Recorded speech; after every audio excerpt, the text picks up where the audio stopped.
Feels like a joke. All right. After he died. Good morning, everybody. Good morning. I apologize for the late start, but I had some. My 4A students are having a test tomorrow. They tackled me. So, what can I say? I saved it for you.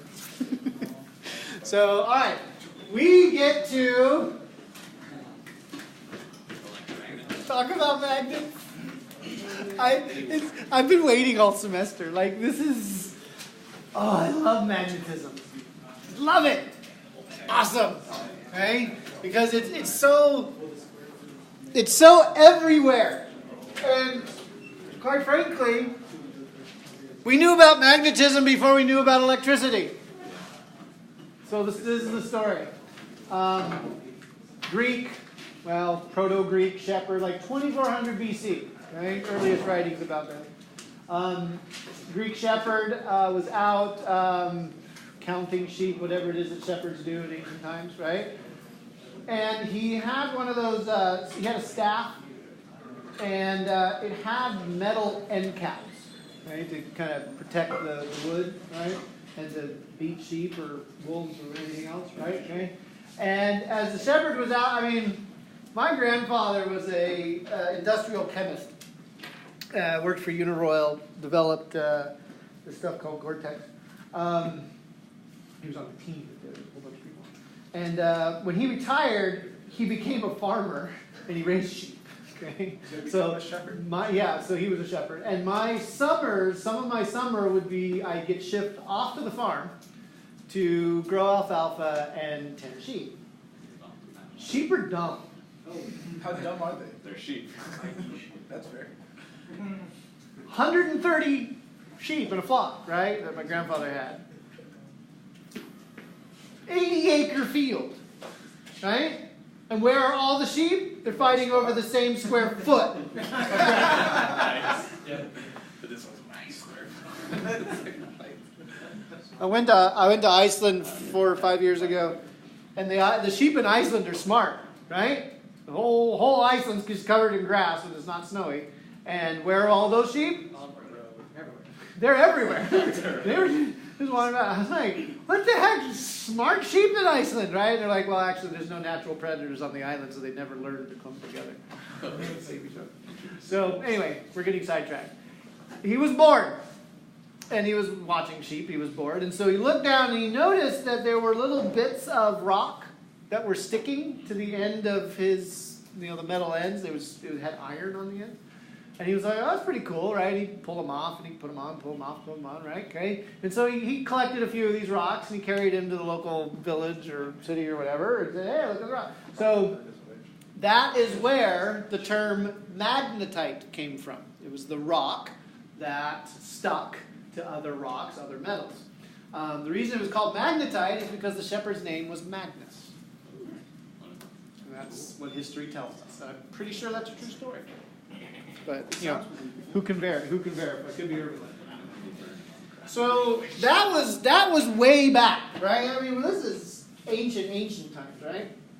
And the march through history shows us that we were still learning a lot more from magnetism than we ever did with electricity. Electricity is like fairly recent, right? 1720, 1730, 1740 when Volta was putting together his batteries. Really, Ben Franklin starting to play around and charge up various metal objects in the 1750s and 1760s. Prior to that, you've got these people playing with magnetic fields in 1269, right? 1269 is when the north and south poles of a magnet were really defined. You've got 1600, okay, where geophysicists or proto-geophysicists were starting to link the fact that Earth had a magnetic field with the fact that if you put a magnet in the Earth's magnetic field, it would tell you which end of the Earth it was pointing at. And now what do we have? Compass, right? Okay. And that would change how navigation happened. Of course, navigation was happening before 1600 with compasses and things. But really, at that point, William Gilbert saying, look, the Earth's magnetic field, the reason a compass works is because the Earth itself has a magnetic field. And then in 1819, safe to say the universe changed? No, the universe stayed the same. But our understanding of the universe took a huge shift.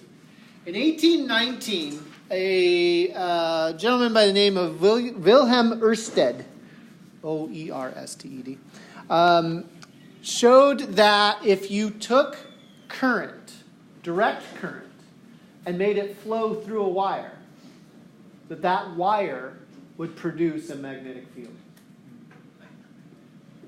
Ørsted didn't really understand the impact of his discovery. But Michael Faraday did. And that discovery of Ørsted's would set Michael Faraday on the path of finally, 2 decades later, linking together electricity and magnetism into a unified structure. That 20-year period from when Faraday first saw that experiment to the final formulations of electricity and magnetism are some of the greatest physics that this world has ever formulated. It is one of the great accomplishments of our species and is only barely slightly outdone by relativity and quantum mechanics. We're still trying to figure out how to use Michael Faraday's discoveries, right? And we haven't even really begun to figure out how to use quantum mechanics yet. Sure, we can blow things up on a big scale, but that's about it. So, what's going on with magnets? What are some of the things you know about magnetism? They're fun to play with? There's spooky action at a distance, right? Because if you take a couple of magnets, I got a whole bunch in here, okay, right? Oh. Right? There's forces between these magnets, aren't there? So what I've got here, let's see if I can do this. You like that? There we go. Okay. So what I've got is I've got this. It's a rotating stand that has. Well, it's got some friction to it, but it tries to get and it doesn't work very well if it's like tilted to one side. So this isn't very level. So you're just gonna have to kind of imagine here with me, right? Okay. But I've got a magnet here, right? And it's labeled north and south. Okay. So if I take another magnet, okay, and I bring it anywhere, this is too strong. Okay. And I bring another magnet up close, right? Get it to track around, okay? I can do this all day long. Okay. What do we know about the two ends? They're about like point charges. Okay, a lot like point charges. What do you mean a lot like point charges? How opposites attract. Opposites attract? Okay, so we don't call the poles of a magnet north and south, or plus and negative, do we? We call them north and south. Now, in part, that really is because magnetism came first. Right? Before we understood about positive and negative charge, we had magnets. Magnets had north poles and south poles. I wonder where they got that idea from. Is it from the north to south pole? Could be. Because what does a magnet do? When there's no other magnets around it and it's free to rotate, what will a magnet do? It'll align with the north and south pole. Yeah, if it were free to rotate, this one's not very free to rotate. There it is, a little bit, right? Okay, it's trying to get back and then the friction kind of messes with it. It will try to align with the magnetic field of the Earth. Magnets never come as just a north pole or just a south pole. Magnets are always north and south. If I cut this magnet in half, what do I get? Two magnets. And each one has a north and south pole. And if I cut that, I have 4. And if I cut it again, I cut it again. How far can I go and still have magnetic north and south poles? All the way down to the electron. Yeah. The electron has a north and south pole. It has a magnetic field. That's not a monopole? No. As a matter of fact, there is no such thing as a magnetic monopole. Magnetic fields, magnets, always are dipoles. That is the minimum unit. You can have quadrupoles and octopoles. Don't worry, we're not going to do that in here. Okay? But you can't, but they're always multiples of the dipole. So instantly, magnetism is complicated by the fact that we have a dipole field and not a single charge field like we do in electricity. We call it north and south because we really don't want to confuse it with positive and negative. I mean, we could choose any label we want. But to keep it separate and to reinforce this idea that a magnetic field always has a north and south pole, we need to make sure that we don't mix it up with electricity. Now, later, towards the end of the semester, we will link the ideas of electricity and magnetism together. But for now, we're going to treat it separate. All right, let's delve into some more of the supposed mysteries of magnets here. So, if I take this and I bring it in, right, okay, you can see there I have opposite colors. So what does that tell you? That they should be opposites? Okay, good. Right? So north to south, south to north. And what happens if I try to bring the north end close to the north end?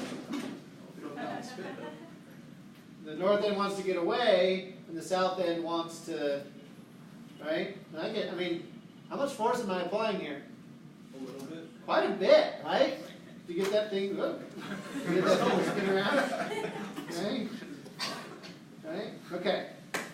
So, what do we call a force that induces a rotation?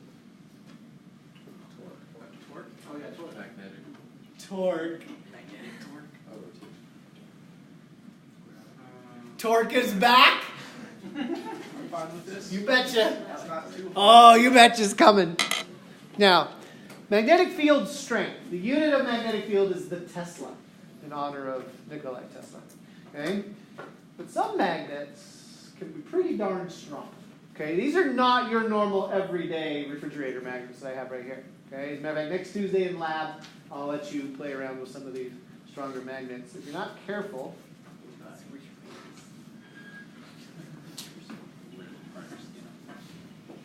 yeah, you can really pinch yourself bad. Actually, if you're really not careful and you let them just slam into each other, these can shatter. This is a ceramic material. It's called a rare earth magnet or a neodymium magnet, and they'll shatter. Maybe you can hear it as they come together. That's why they're coated Okay. with special materials. Well, they've got a rubber layer on there. Okay, and I think I've made it so we can get them apart. Pretty strong, isn't it? That's all. Right, okay, and if we didn't have the plastic in between them, they get really hard to pull apart, so if I reverse them.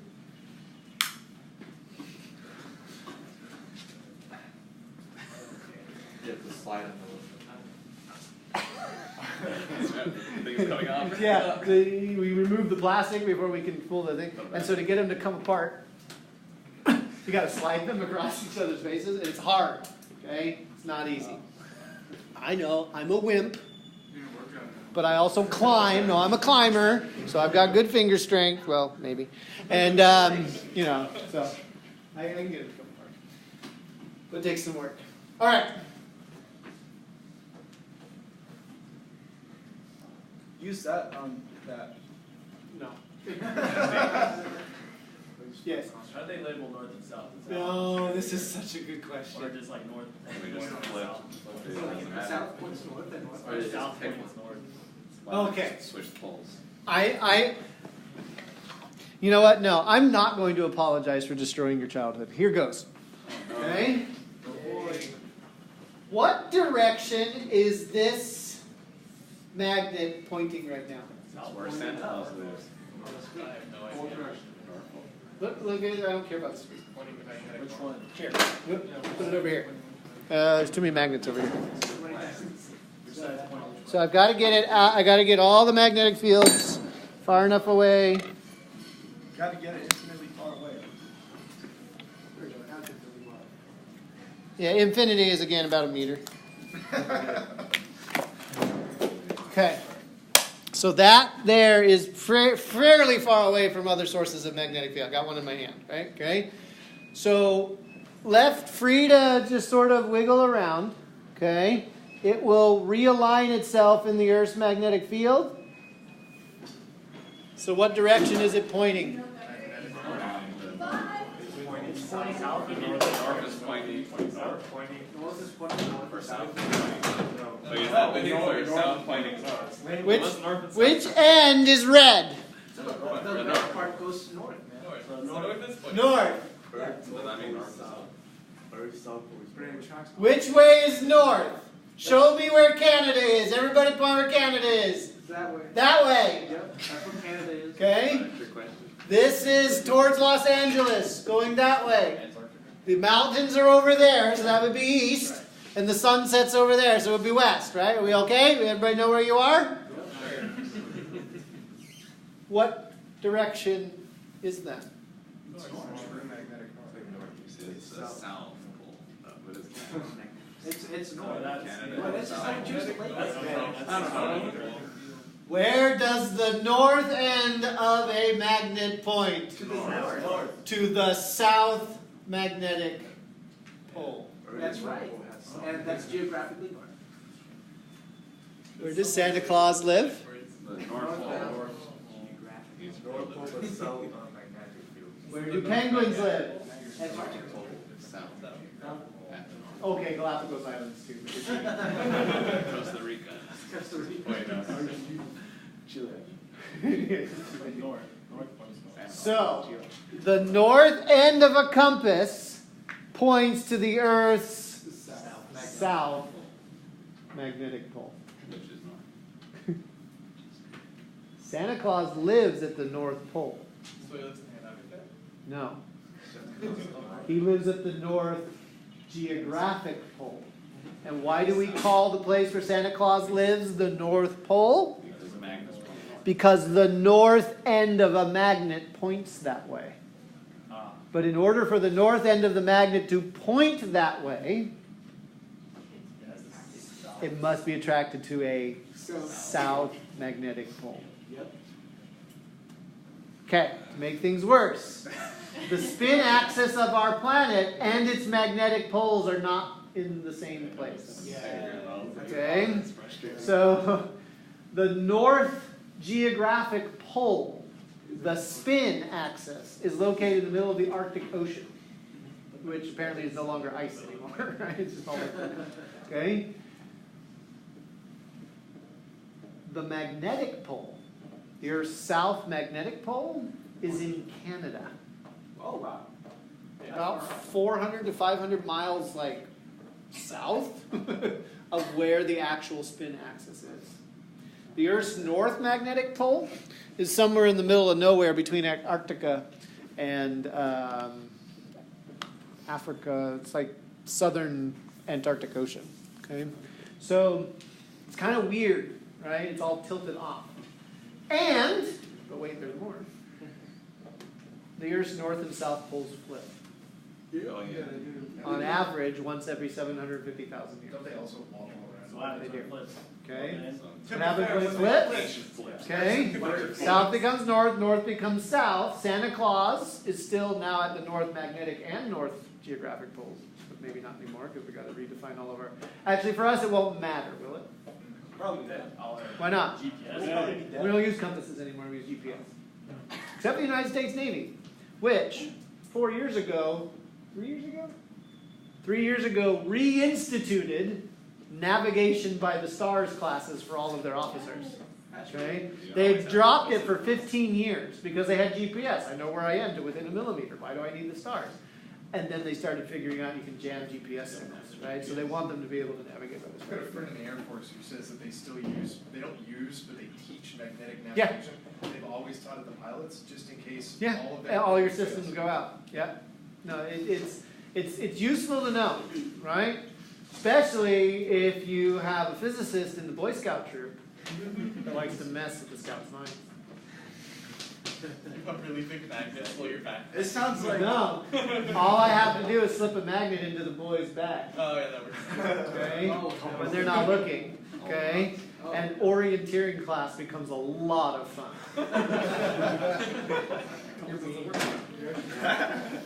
Except Play magnets on Yeah. the trees as you're walking. Mr. Baylor, you're the bully. Kid. the modern scout, of course, just pulls out their cell phone, in which case kind of ruins that fun. That's why you go You on just want to put a long magnet on nights. the Long hikes in the middle of nowhere where there's no Yeah. cell phone signal. Yeah, try to find that place on planet Earth anymore. No, It's just gotta be long. what I wanted to do there was just jam their cell phone signals. Isn't that illegal? That's illegal, yes. All right, so magnetism, number one, is fundamental. Like charge, like mass, it's simply a part of how our universe is put together. Down to the very fundamental scales, we have mass, we have charge, and we have magnetic fields. It influences global phenomenon, galactic phenomenon, universal. I mean, it's at every scale everywhere, like gravity and charge. It's on our refrigerators. It's how we store information on hard drive. Like, you can't go anywhere without really running into magnetic fields. So, how do we talk about them? How do we quantify them? How do we sort of apply a mathematical formalism to this crazy everywhere thing? Go ahead. You say the electron was a dipole? Or Well, it has a magnetic field. It's a singular charge, but it has a magnetic field that is dipolar. So, take a bar magnet, let's say, okay? And we want to draw, so these magnets have forces between them, right? Right? We've seen that force evidenced in the fact that I can push that around.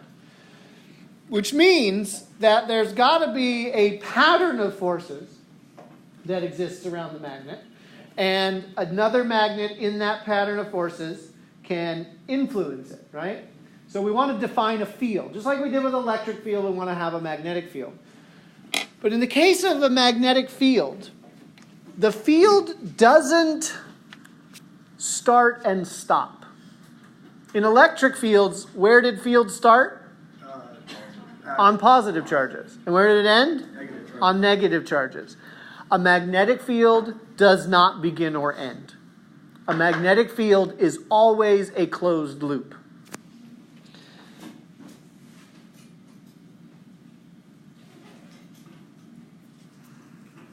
It forms a complete circle.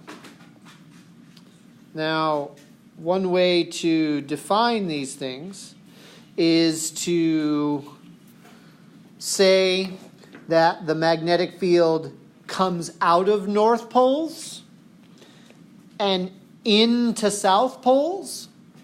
That's generally how we define a direction. It's like a choice of a coordinate system. We're just going to say that, and then everybody agrees that that's how we're going to talk about it. But you'll notice here that I've drawn those field lines to be complete loops.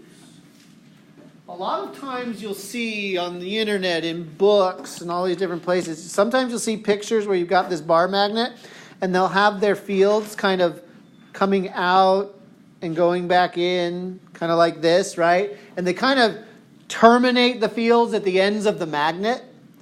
That's a misconception. Because as soon as you see a picture like that, what are you thinking? It terminates. It starts and stops somewhere, right? But it doesn't. The magnetic field lines go straight through the magnet and form closed loops. This is further reinforced by the fact that pretty much starting now, I'm going to start talking about uniform magnetic fields, say in the plane of the screen. And I'm just going to draw some vector fields to give you an idea of the direction the magnetic field is pointing. This isn't a closed loop, Mr. Balo. Why didn't you finish it? Why didn't you? Because what I'm doing is I'm saying, look, what would happen if we just looked right there?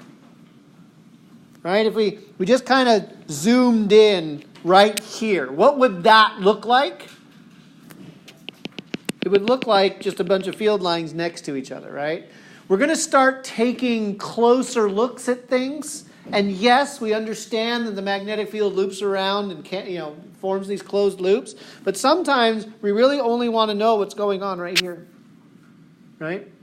And so you'll see me draw pictures like that. I'll say there's a magnetic field pointing to the left, okay? And that, by assumption, is, well, all the magnetic field points to the left. There's no variation. It's nice and uniform. The other way we could pull this off is by having two magnets next to each other. If this is a north and this is a south pole, okay, and I don't draw the complete picture, then I should have field lines that come out of north and go into south. And the field lines will want to take the shortest path they can. Now, I didn't finish and draw the complete loop here, did I? No. I mean, technically what I should do is finish this drawing off, right? And do maybe something like that, depending on where it terminates. But those tend to get messy, right? And oftentimes, again, what we want to concentrate on is what's going on in between the poles of maybe two magnets. And so, again, you'll see us draw some magnetic fields that aren't closed loops. But that's lurking in the background. It's hiding there. It's waiting to come out. So if we, a couple questions.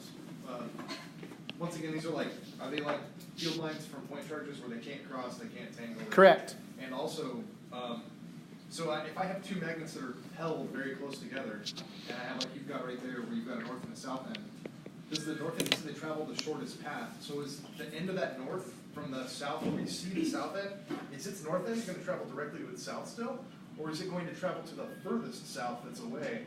You said it would go travel the path of least distance, right? So let's look at the top one and see if I understand your question correctly. Are you saying why doesn't that? No, I'm saying, would the north, where we can't see the north side on the south magnet, you only Right. know the south pole of it? Right. So the north lights coming out the north side, would they come and return to its own south, or would they go all the way to the other end of the other south end? The answer is yes, they do both. They do both. Okay. Depends on sort of how far out they're reaching, right? Because just like electric field line, I can draw it so that it goes to infinity.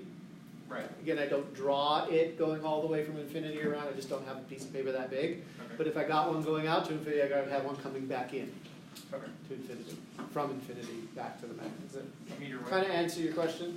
Yeah. Okay. Where field lines are close together indicates strong field.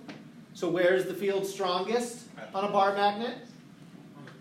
Yeah, right kind of at the surface or inside of it, right? Okay. And as I get further and further away, see how it's not as strong? But if I get close, it's much stronger, right?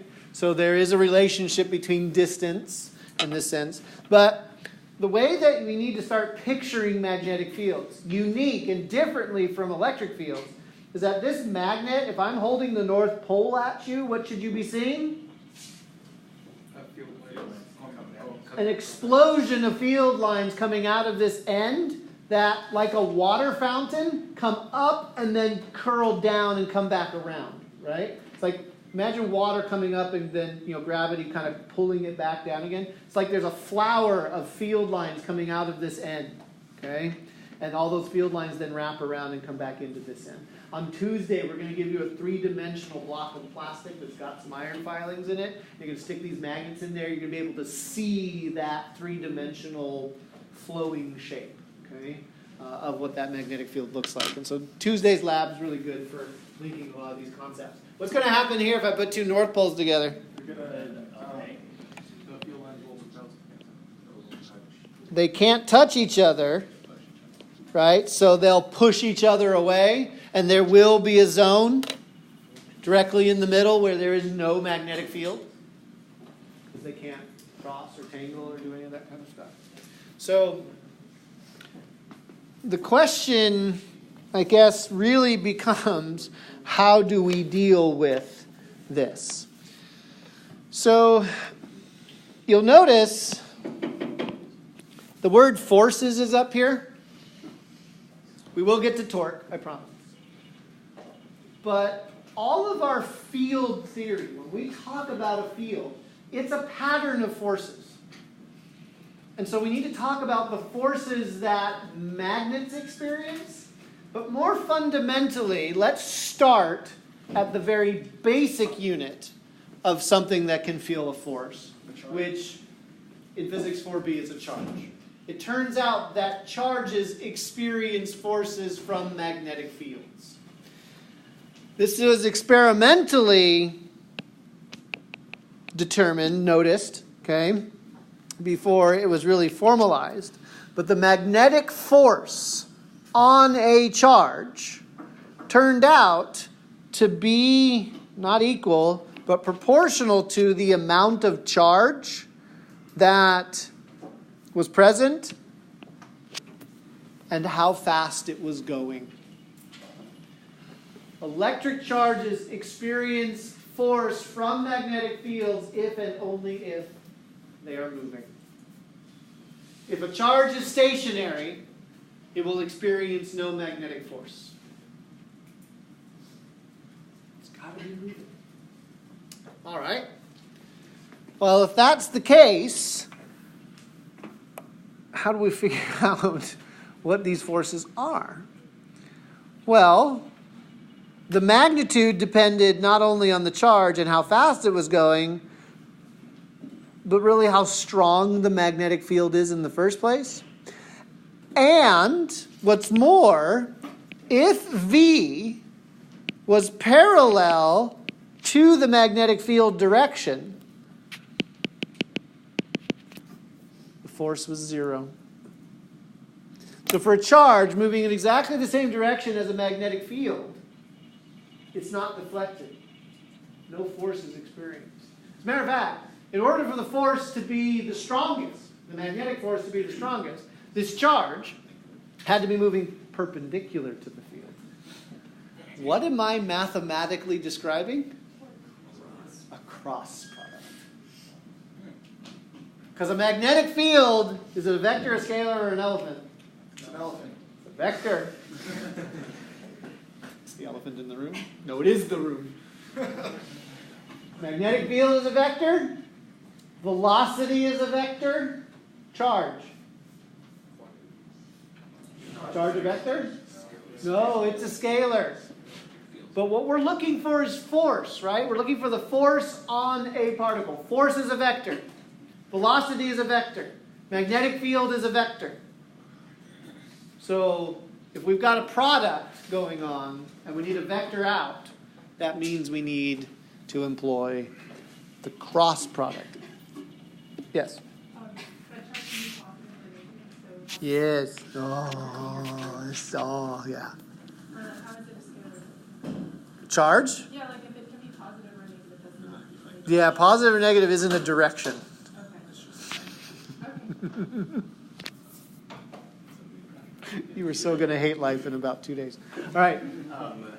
So magnetic force is denoted by a subscript of B? B. Sure. I've seen it in different places. Okay. Other question? Yeah, so that equation right there is the magnetic force proportional to the Yeah, I'm not done yet. charge. Is that what that It's proportional to the amount of charge and how fast it's going, yes.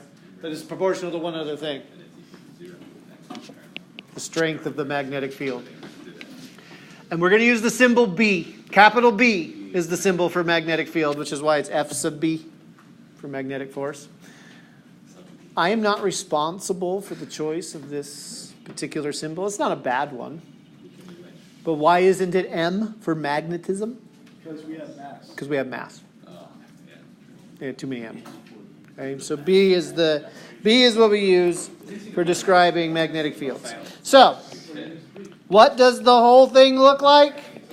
The magnetic force acting on a particle with charge turns out to be QV cross B.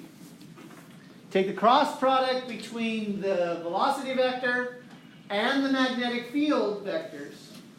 Multiply by the amount of charge that you have, and you have both the direction and magnitude of the magnetic force. The cross product of the velocity vector? Velocity crossed in the magnetic field, and yes, order matters, doesn't it? Yeah. So you gotta do V cross B, not B cross V. There's no constant or anything? What? There's no constant or anything? All the charge. Charge. Charge. Oh, that's it. Because there's no other, where's the other constant, right? Okay. So this force has units of newtons. How does that work out? So, when you take the cross product of something, the vector you get out is very special. How is it special? It is perpendicular to what you're making. It's perpendicular to Just that. both of the vectors that went into making it. It's mutually orthogonal. Yes. Mutually perpendicular.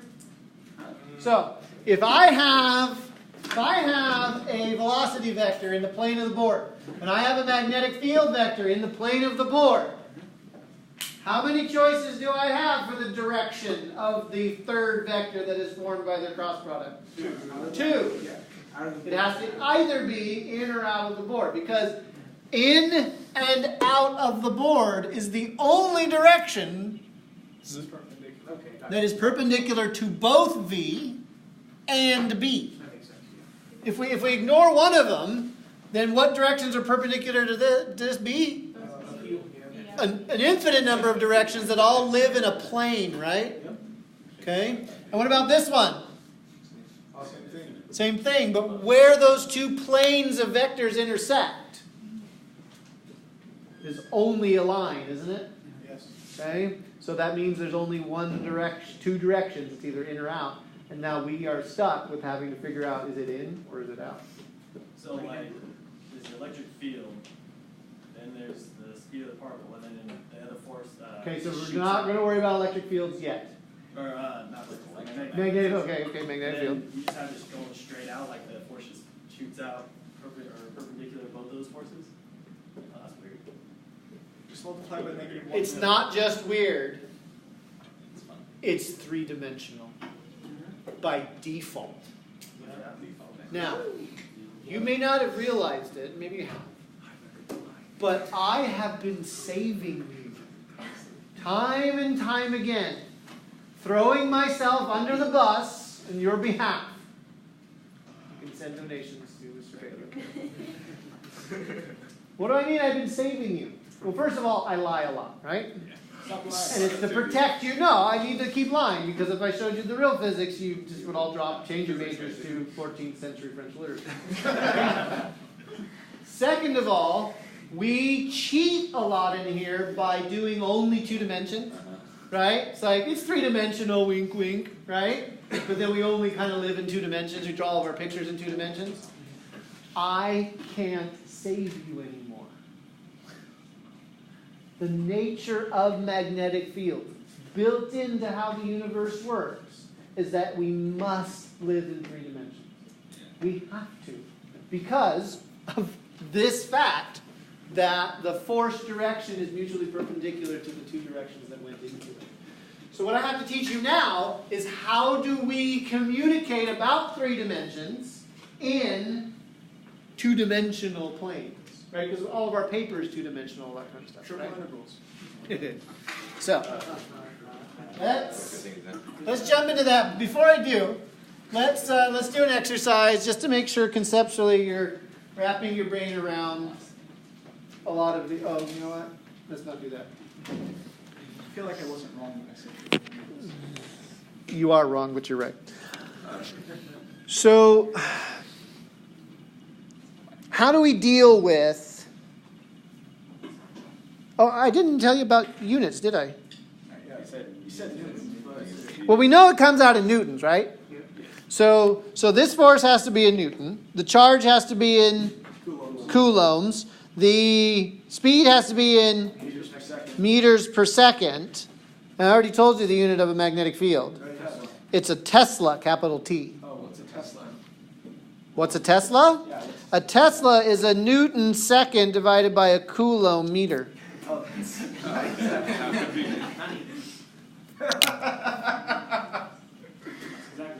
So doesn't it kind of cancel out? Give up! Just accept the fact that it's Teslas. make sure that anything else that goes in, if you're given a force, make sure you put it in newtons. If you're given a speed, make sure it goes in meters per second. If you're given a charge, make sure it's in coulombs. Because if you do that, what are you guaranteed to come out in? Newtons. Tesla.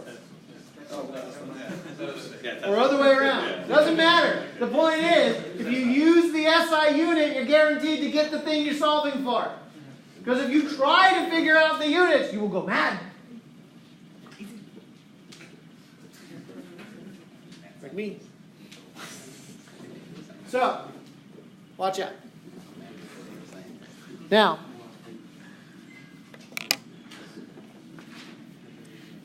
I think it's important that we talk about how things are different. Okay? Oh, by the way, a Tesla is also equal to a Newton per amp meter, but we'll get there later. Oh, another unit you might hear about magnetic fields is the Gauss. Okay? And basically what's happening there is Tesla and Gauss are arguing about who's bigger. Okay? A Gauss is smaller, a Tesla's bigger. Okay? Yeah, it's a factor of 10,000 difference. All right, so let's be careful. Compare and contrast to an electric field, because we know quite a bit about electric fields now, right? Compare and contrast. The direction that an electric field applies a force to a charge. How would you describe that direction compared to like the way that the charge is going? It's parallel to It's parallel, right? Okay? Because the electric field, whatever direction from high to low, whatever, right? The charge is going to go in that direction. But the direction of force on a charge, a moving charge in a magnetic field is perpendicular. Magnetic field lines and electric field lines, can they cross each other? I mean, like, can electric field lines and electric field lines cross in space? No. Can magnetic field lines and magnetic field lines cross in space? No. Can electric and magnetic field lines cross each other? Yes. Yes. In order to do things, okay? Does the speed of a particle matter when we're talking about electric field? No. The electric field applies force simply because the charge is there. Charge doesn't have to be moving. But magnetic fields has to be moving. The charge must have a velocity. If it doesn't have a velocity, or the velocity is parallel to the magnetic field, then the magnetic force is zero. All right. How do we communicate? A three-dimensional thing on a two-dimensional piece of paper. Don't write this down. Do not do what I'm about to do. But you can try to do things like this.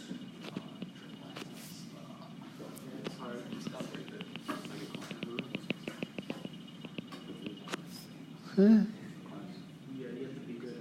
You gotta be really good, don't you? This was pathetic. This is not good. Okay? Don't do that. Okay?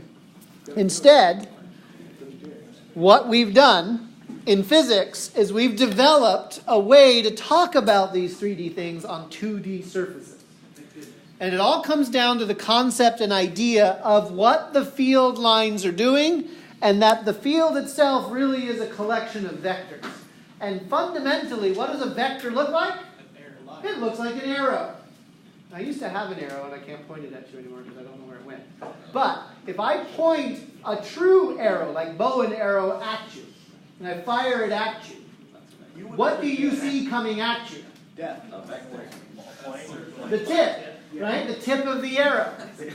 But if you're the one firing the bow, then what do you see as the arrow travels away? You see the feathers.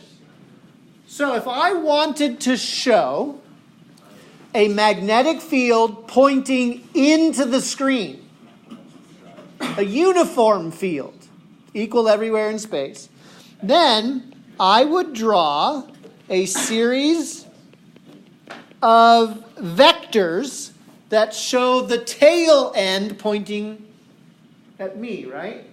This is communicating that the magnetic field, here shown in red, is pointed into the screen.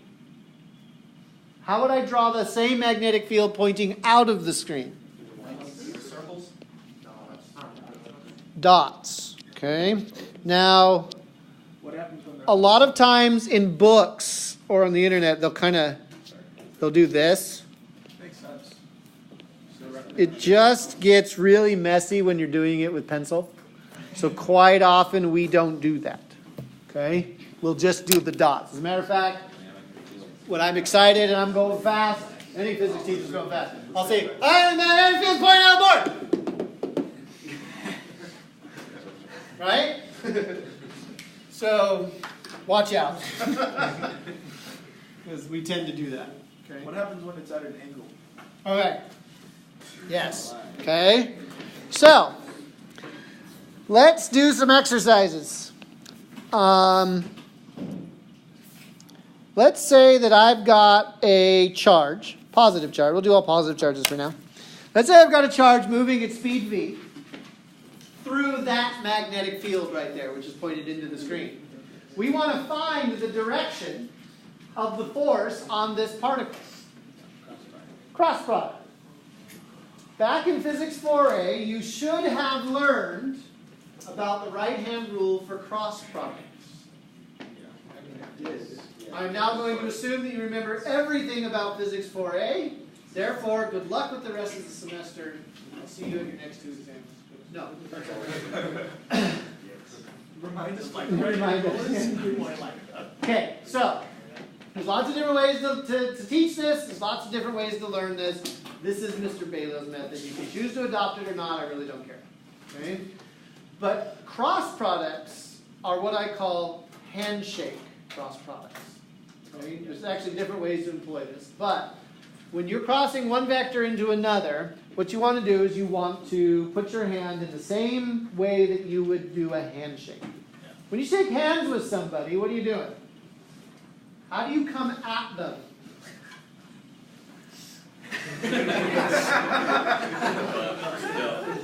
You put your hand out, right? Your hand's kind of flat up and down. Your fingers are extended. Your thumb's up, right? So you can do that, right? Okay.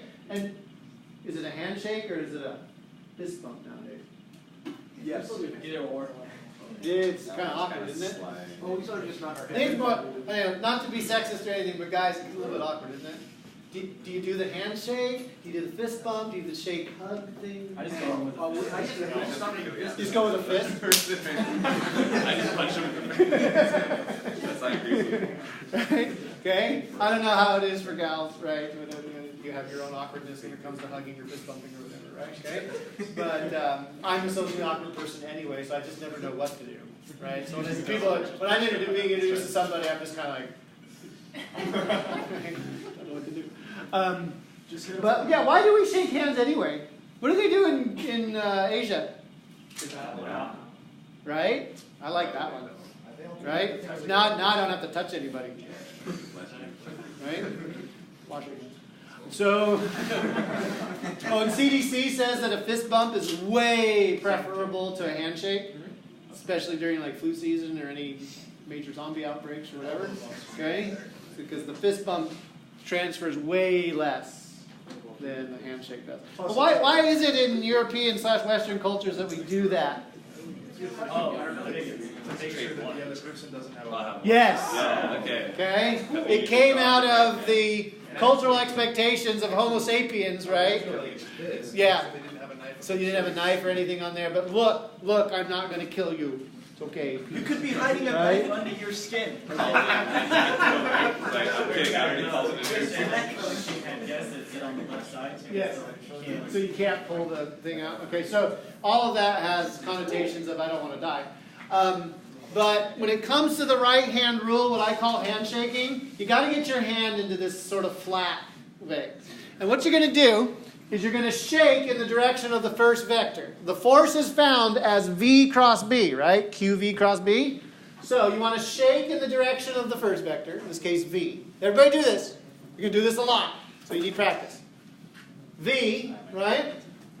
And then you have evolved to have a wonderful structure right here called a wrist. Okay? And it can go in a lot of different directions. So what you're going to do is you're going to rotate your wrist so that your fingers can bend naturally and without pain. What's that? In the direction of the magnetic field. So shake in the direction of V, and then fingers naturally bend in the direction of B, and your thumb ends up pointing which way? Up. Up. Which means that the force acting on this particle would be up. Now I said naturally and without pain.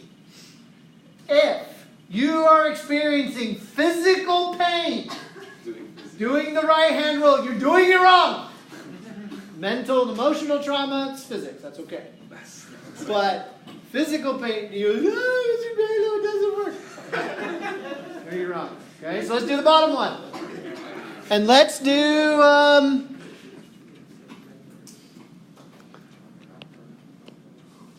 V that way. Okay? So what do? You shake in the direction of V. And then what do I do with my fingers?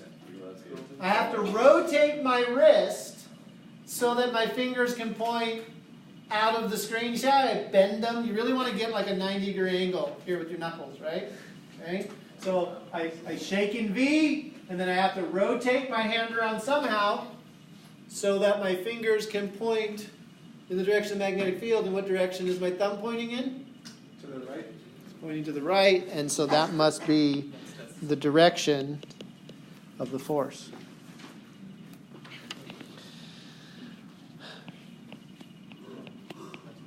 Here's my magnetic field.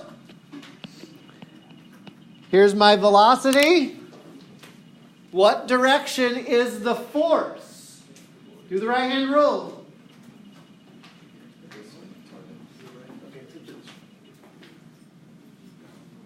It starts by shaking hands in which direction?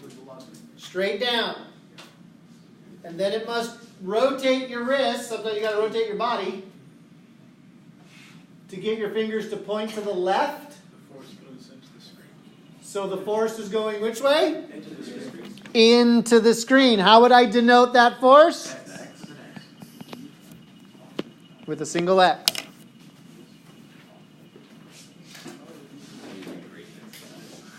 Okay, Yang's guy, hold your hand up. Hold it higher so everybody can see it. You see that right there? Yeah.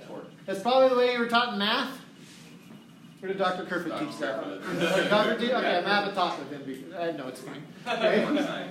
But this is sort of another way of doing that, where you shoot in the direction of the first thing, your middle finger goes in the direction of the second thing, and then your thumb. But I've always, not only does this hurt my hand to hold it like that all the time, okay? I'm a kinesthetic learner. I learned by getting my body involved. So this act of one way, then another way cements much easier for me, right? So if this works for you, it's great. Other books and online will often teach you put your hand flat and then you orient your palm in the direction of the other thing, right? So there's no bending of the fingers. But I do like that bend, right? Because with the bend, I can do a cross product in any direction. So if I've got these two, right, then I would do V, and then I bend in the direction of B, right?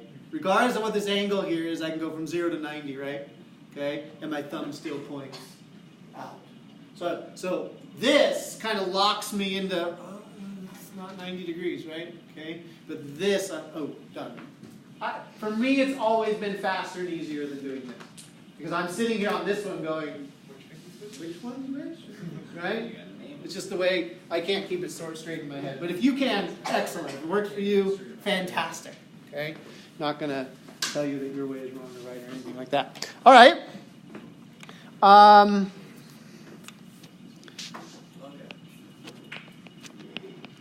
Here's a magnetic field. Does it matter which order you do it in, or is it just... Yes. Oh. Here's a force. What direction is the particle going? Don't answer out loud, but do a right-hand rule.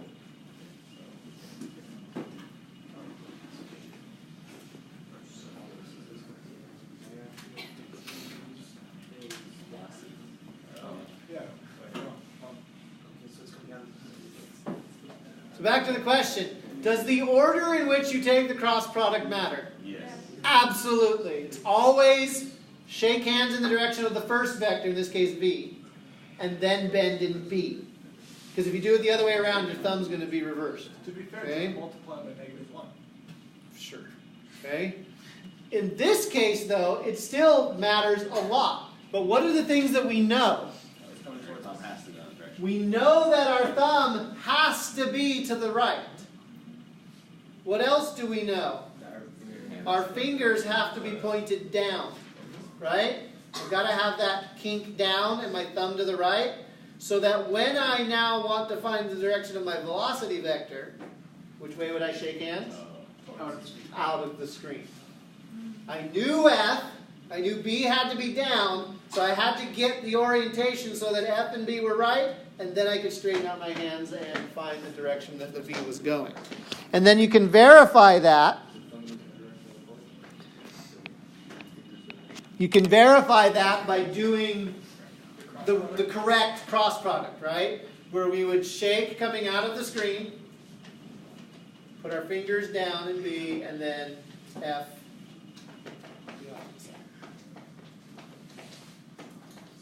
How you doing?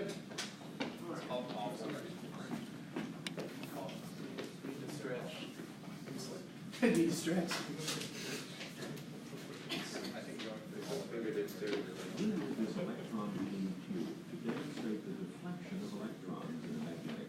Okay, so it's electrons, and they've got a screen that shows them.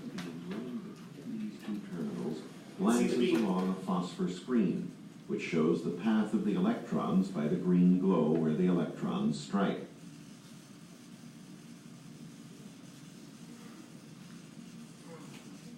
If we place a horseshoe magnet over the tube with the north pole closest to the camera, the beam is deflected downward.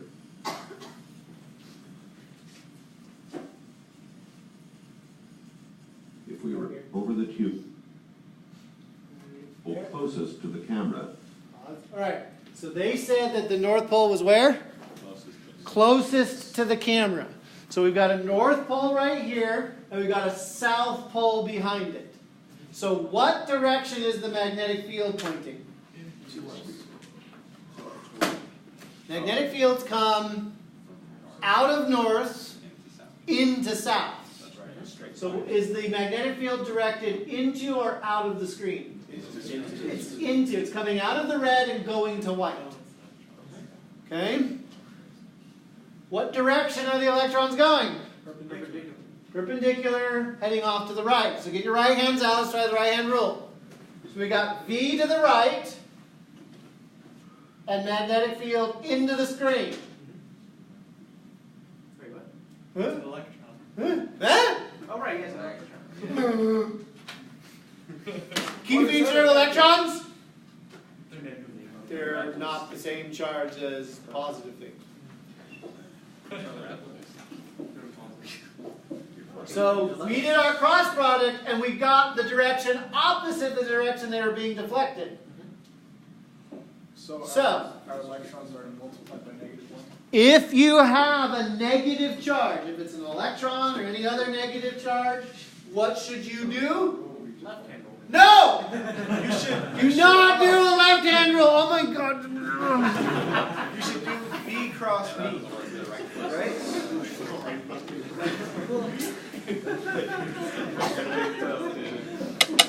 In my classes, there's no such thing as a left hand rule. Okay? For basically the simple case that this is how I survived being a physics major. Okay? I have a learning disability. It's related to dyslexia. I have a real hard time remembering sides from sides and letters from numbers and all kinds of stuff. And so for me, when they taught me a left-hand rule, I imploded. Like, I was just crying underneath my desk, okay? Because I was like, oh great, now I'm never going to know what's going on, right? I just wanted to get tattoos. R, L, right? Okay? Because there was no other to do. So it's bad, not just for me, but they've shown pedagogically it's really bad to have the two rules. Okay? Pick one, stick with it, okay? And then just realize that when you've got the opposite charge, to flip your hand. Sorry, left-handed people. Okay? You represent 10% of the population. So naturally, righties win, and we chose the right-hand rule. It's okay, I can still write and do the right hand rule at the same time. That's your advantage. When left-handed people can do the right-hand rule and write stuff down simultaneously. I could still. The rest of us have to write and then do a right hand. We have to put our pencil down, do some, and then pick it up. Right? Keep going. Do that again. But when it comes to negative charges, I implore you to stick with the right hand rule and remember to what? Just turn your hand over when you're done. Wait, so can you explain that again? Yep. It's an electron, so the electrons are still traveling from left to right. Right. Okay, they're V to the right. Magnetic field is into the screen. Because we got a north pole closer to us and a south pole further away, north to south, so it's going into the screen. That leaves me with a force upwards, according to the right-hand rule. But we can see the electrons are deflected down. They're negatively charged, so I just reversed the direction of my thumb. Oh, that's it? That's it. You just turn your hand over. The result, that'd be like, 180. right. Yep. And that's only when what? Like, Negative charges. Oh, negative charges. When you have negative charge, you do it, you treat it just like it was positive, and then the last thing you do is wham. Okay. There's a lot of good evidence that that's better than a left-handed rule. For electrons, can I do B cross V? No. Oh, That would be bad. okay. You'll have to trust me on that one because of what's coming up. Okay. So that, Would it not come out in the equation you gave us, where it's B cross V times Q, when we just put the negative charge? It does. It works mathematically as long as you don't flip the order of the vectors. Okay. Yeah. It's not magnitude charge, it's charge, so along with its sign. Okay. All right. Take a look at this, and then get together in small groups and see if you can't figure out where the magnetic field is either 0 or close to 0. The points are labeled like A, B, C, D so we can talk about them, right? Okay. So you can't hash this one out.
So north and south, north and south. Actually, double there.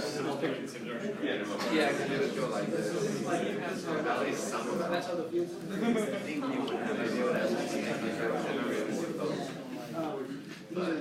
All right, by show of hands, how many of you say point A has a place where there's no 0 or very close to 0 field? Okay, points B, no takers.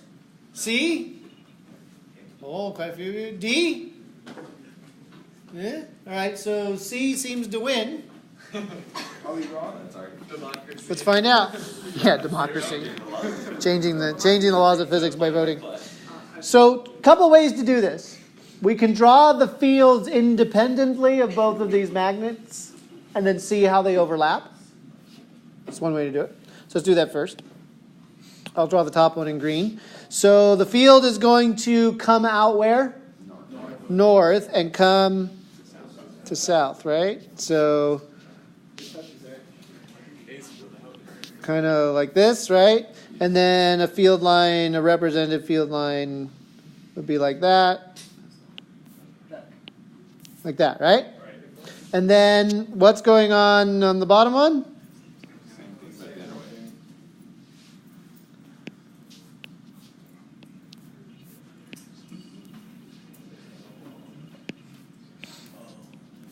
So, what happens at C? Same magnitude, same distance, opposite directions, canceling a magnetic field at point C. Just like fields before, in electric fields where we could add components together, we can do exactly the same thing with magnet. It's a field. It's a vector field. We can add vectors and we can subtract vectors. We do all kinds of things with vectors. So what's happening at point B? Stop making it. Now, I didn't draw it there, but it's there, right? Do you see how the green one is pointing down near B and the south one is also kind of pointing down near B? I drew these separately. I didn't draw all the field lines. But the third way to do this is to say, well, these are coming out of north and they're going into south. And these are coming out of north and going into that south, right? And the net field would be the one that's here in blue. Right? So they're looping around between the two? They're probably, yeah, they're very much connected to each other. Can they not, they have to go through the bars, they can't loop around? Correct, they have to go through the bars, but there are ones out here. Okay, that was my next. Okay? And now I've made a whole mess of it. Hey. What would the most be? The most would be at B. Well, D's a little bit less, B is the most, A is a little bit, yeah. B is definitely, and C is 0. There is no field in between the bars, right there. Because it's exactly in the middle. If you get a little bit closer to another bar, right, then it's a little bit, it's not 0. And the ones that are circling around A are the ones that are like going out to infinity? Yeah, and then there's ones that kind of go out to infinity. Questions, comments, or concerns there? Yeah. So there's none going from like straight from north to south, like upwards? Oh, like, so are you saying are there things like this? Yeah. So in the real world, yes. Bar magnets aren't terribly perfect, and so they don't come erupting immediately out of their ends. There's edge effects that come out. In fact, in the lab on Tuesday, some of you are going to get bar magnets where the North Pole is like there. And this is magnetically dead. And so you'll have field lines that are coming out like that. And then the South Pole will be right at the end, and it's going to be kind of weird. That's because the chemistry students have tortured those. They tortured them? They heat them up to do the Curie temperature, and then they don't bring them back down correctly and not anyway. I try to make sure that your magnets are nice, but one always sneaks through. Ready to do this?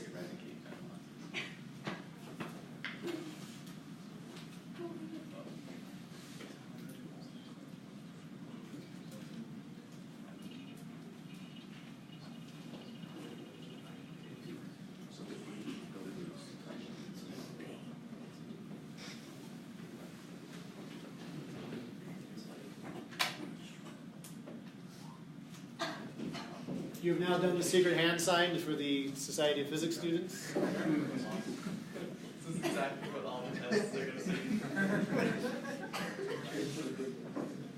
What direction is it? Into the screen. There is such a thing as, I'm not kidding now, Physics Teacher Magazine. What? Okay? And in Physics Teacher Magazine, it's a journal actually, they publish all kinds of research and stuff like that. But on one of the backs of the magazine many years ago, there was a picture that had a caption. And the caption read, "Guess what test they are taking?" The picture was of students obviously taking a physics test because they were in pain. But they were all of them in some form of their staring at their right hand. Okay? And so that was like universal. You just looked at it, you knew they were taking a test on magnetic field. Okay? Or torque, but probably magnetic field. And then it said, bonus, what country is this in? And if you looked really carefully, you saw that not only were all the students mostly shades of white, but more than 30% of them had red hair. Oh, Canada. Mars. This is like So I guessed Finland, and I think I was close. I think it was another one, right? Okay, but the point is that there were a lot of redheaded people up there. My uncle is a geologist, and he used to go to conferences and give talks about various things. And he was in Japan one time, and he was lecturing on magnetic fields and the Earth's crust and all these different kinds of things. And at one point, his interpreter was having just the darndest time trying to get across the scientific principle of a magnetic field and all that kind of stuff. And my uncle could tell that the interpreter was having trouble because the audience, he had pretty much, everything was going smooth, and then in the last 2 minutes it had all gone off the rails, right? And so you could kind of tell. And so he reached over the interpreter, he said, just wait a second. He turned to the audience and he said, look at me. And he just reached out with his right hand and went like that. And there's another right hand rule I'm going to teach you, right? But he just went like that. And 800 people in the room all went, right? And they knew exactly what he meant. Okay? By the direction of the magnetic field according to the currents in the Earth's core. Right? And they're like, all the light bulbs went off, right? And he was able to continue on with the interpreter. Mathematics is truly a universal language. And so is the right hand rule. You are going to be doing this for the rest of the semester. So practice, practice, practice. I promise you, more than half of the questions on your next exam are going to have the right hand rule. Practice, practice, practice. And I will see you on Monday. Look for an announcement of when you can talk about the exam, but don't talk about it yet.